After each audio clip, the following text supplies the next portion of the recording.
Welcome back to Public Law. This is week 7, and this week we were tasked with talking about what subject on the exam we're struggling with the most, or just that we've covered and we want to study more for the exam. I'm not exactly sure. I mean, I am the type I just want to study all of it. I feel like I'm kind of the same confidence level for all of them. So I figured I would pick this week's topic, week 7, bureaucracy, democracy, a lot of the administrative stuff, because it's just newer and I haven't had as much time to like practice it. So I figured this week's video, even though it's about anything we've covered, I want to talk about this week's because I'm the least familiar with it. So one of the topics in the chapter for this week is agency discretion. And agency discretion is the authority given to administrative agencies to make decisions within the bounds of the law. Congress passes statutes, but Congress cannot predict every possible scenario that might arise. Laws are often written too broadly. Agencies step in to apply those laws to specific real-world situations. The main idea is that discretion is unavoidable in like a modern government. There are too many complex, technical, evolving issues for Congress as a whole to deal with, so they need to delegate that power. Agencies give like flexibility. They can interpret statutes, enforce them, and adapt to new circumstances in which they kind of apply. Without discretion, the administrative state couldn't function. So there's definitely pros and cons to agency discretion. The first is that, or the pros, the first pro is that it's flexible.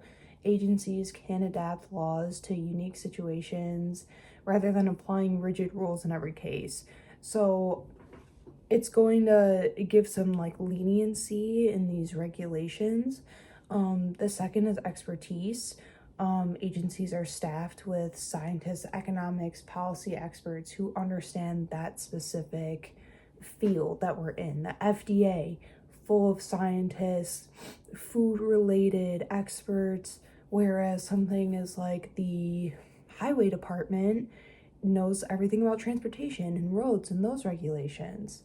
The third pro is efficiency. Agencies can enforce laws a lot quicker than Congress can. There's resource prioritization. Agencies don't have unlimited personal funding or personnel. Discretion allows them to decide which violations or issues have attention first. So if something maybe is more dire and more important, that can get moved to the top of the list of things to do. And the final pro is individualized justice. Discretion allows agencies to consider unique facts of cases instead of applying a one-size-fits-all. This might be different as to like a precedent rule where this is what we decided, so this is what we're doing. If there's a unique case, it's a lot easier to make a decision to fit it and like make a win-win type situation, if that makes sense. So the cons of agency discretion: there's an abuse of power.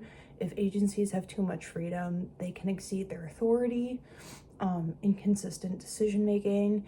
Two similar cases are going to be treated differently. That goes hand in hand with the so-called like flexibility or individualized justice.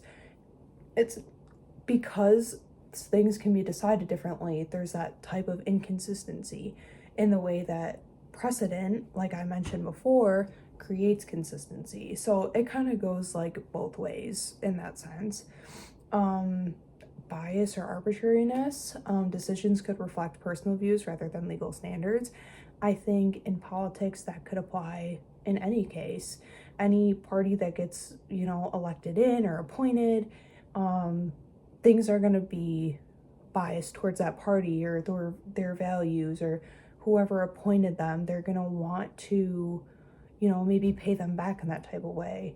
Reduce democratic accountability. Agency officials are not directly elected by voters. They're like put in their place.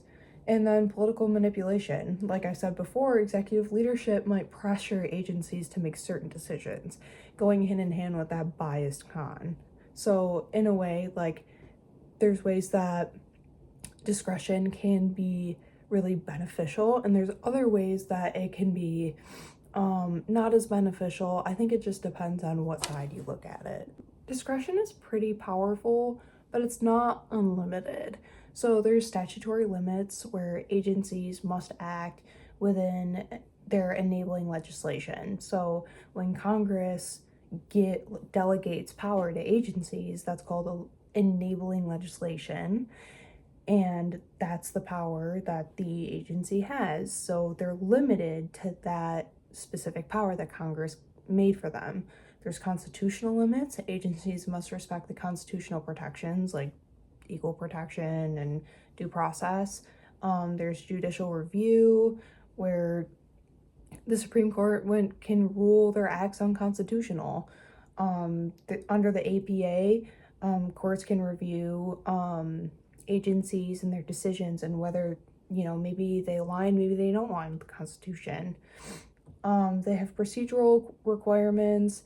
Agencies are required to follow procedures when making rules and decisions. And then there's political controls. So also in the way of like that corruption or the pressure, the executive power goes both ways.